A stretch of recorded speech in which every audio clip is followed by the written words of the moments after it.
একটু চেয়ারটা টেনে শক্ত করে বসুন, কারণ আজ যে খবরটা আপনাদের দিতে যাচ্ছি সেটা শোনার পর আমাদের দেশের একদল মহান নিন্দুক আর ফেসবুক ট্রল ফাইটারদের হার্ট অ্যাটাক হওয়ার দশা হয়েছে।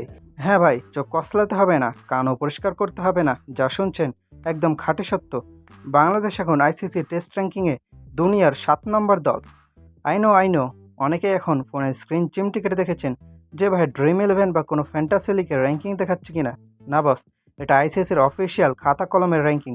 যে টেস্ট ফরম্যাটে আমরা যুগ যুগ ধরে 9 নম্বরে একদম খুঁটি গেড়ে বসেছিলাম, 8-এ ওঠার কথা স্বপ্নে ভাবলেও রাতে বদ্ধজম হতো, সেই আমরা এখন 7 নম্বরে। ওয়েস্ট ইন্ডিজ, শ্রীলঙ্কার মতো দলগুলো এখন আমাদের নিচে বসে দূরবীন দিয়ে আমাদের দেখছে।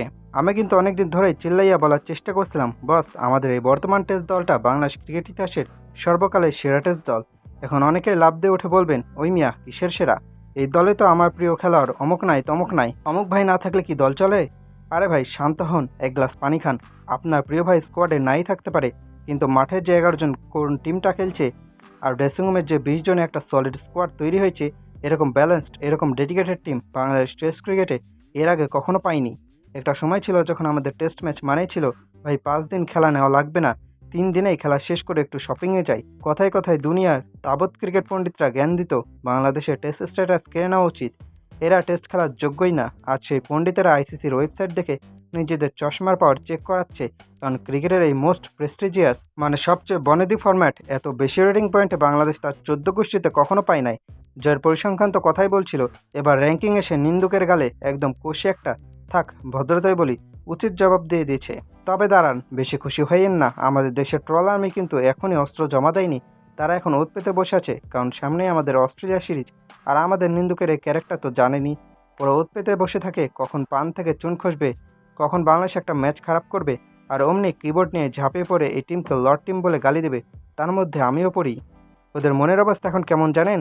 ওই যে পরীক্ষার আগে ক্লাসের ফার্স্ট বয় অসুস্থ হয়ে গেলে পেছনে বেঞ্চের দুষ্টু ছেলেরা যেমন খুশি হয়, এর এখন ভাবছে অস্ট্রেলিয়া মাটিতে শান্ত মেরাজরা একটু পিছলে পড়ুক, তারপর ট্রল বানায়া ফেসবুক ভাসাইয়া দিব। আরে ভাই, অস্ট্রেলিয়া গিয়ে অস্ট্রেলিয়াকে হারানো চারটিখানি কথা না, দুনিয়ার বড় বড় বাঘা বাঘা দল ওখানে গিয়ে খাবি খায়। তাই আমাদের এই টেস্টের টিমের প্রতি আকুল আবেদন, বস মাথায় একদম কোনো প্রেশার নিয়ে না, ট্রলকারীরা ট্রল করবেই, ওদের ওদের কথায় কান দেন না। আপনারা অস্ট্রেলিয়া সিরিজে একদম চিলমুটে ফ্রিলি নিজেদের ন্যাচারাল খেলাটা খেলে আসেন, রেজাল্ট যাই হোক, জয় আসুক বাহার, দিন শেষে ক্যাঙ্গারুদের ডেরায় গিয়ে এমন একটা পারফরমেন্স দিয়ে আসেন যেন তারা মনে রাখে যে একটা বাঘের বাচ্চা দল এসে স্টেটমেন্ট রেখে গেছে। তো দিন শেষে একটাই কথা, যারা এতদিন ধরে এই সাদা পোশাকের ক্রিকেটটাকে ভালোবেসে ট্রল সহ্য করে দলের পাশে ছিলেন, আজ বুক ফুলিয়ে হাঁটার দিন আপনাদেরই। টেস্ট ক্রিকেটের এই নতুন সুজয়তাকে উপভোগ করুন। আমাদের শান্ত মেরাজ তাসকিনদের জন্য রইল মন থেকে একরাশ শুভকামনা।